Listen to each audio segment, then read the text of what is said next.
مختلف صورتوں کے نا مختلف فضائل نبی پاک نے بیان فرمائے۔ حضرت علی المرتضیٰ شیر خدا رضی اللہ تعالیٰ عنہ فرماتے ہیں کہ نبی پاک علیہ السلام نے فرمایا ہر چیز کی ایک دلہن ہوتی ہے۔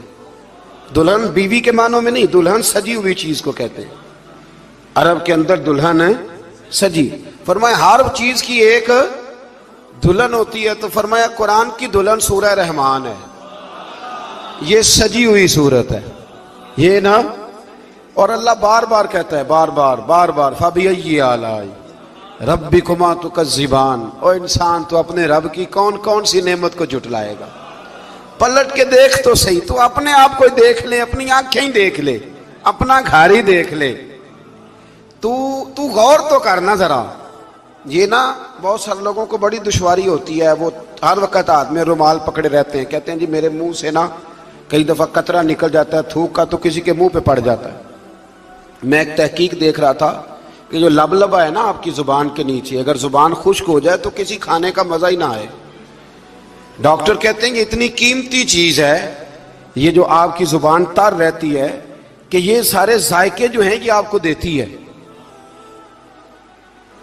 اگر کبھی زبان پک جائے نا تو اچھی طرح پکی ہوئی چیزیں بھی مزہ کوئی نہیں دیتی، بلکہ جلتی رہتی ہے ہر شے۔ اللہ نے جو بنایا ہے نا، جہاں بنایا ہے کمال ہی بنا دیا ہے۔ اور فرماتے ہیں فَبِأَيِّ آلَاءِ رَبِّكُمَا تُكَذِّبَانِ، اپنے رب کی کون کون سی، تو کہاں جائے گا؟ اور شروع کہاں سے کیا؟ فرمایا الرحمن علم القرآن، فرمایا رحمان نے اپنے حبیب کو قرآن سے۔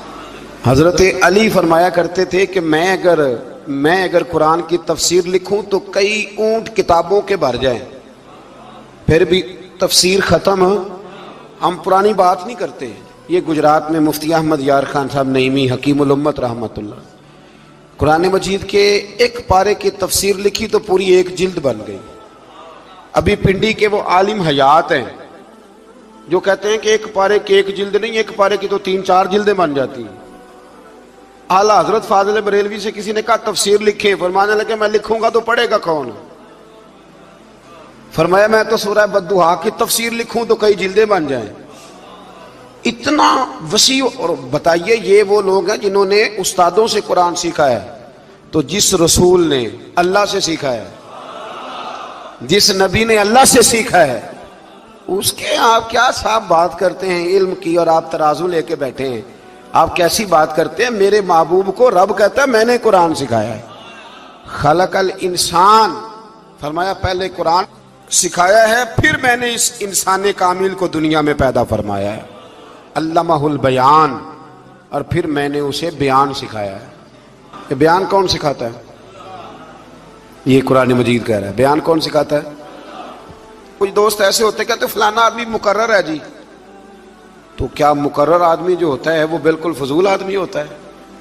اللہ کہتا ہے کہ یہ جو بیان ہے نا یہ بھی میں ہی سکھاتا ہوں، ہر ایک حصے میں ہر نعمت آتی یہ بھی اللہ ہی سکھاتا ہے۔ اور نبی کریم علیہ السلام نے فرمایا بعض بیان جادو ہوتے ہیں، وہ جادو ہی کر جاتے ہیں جی۔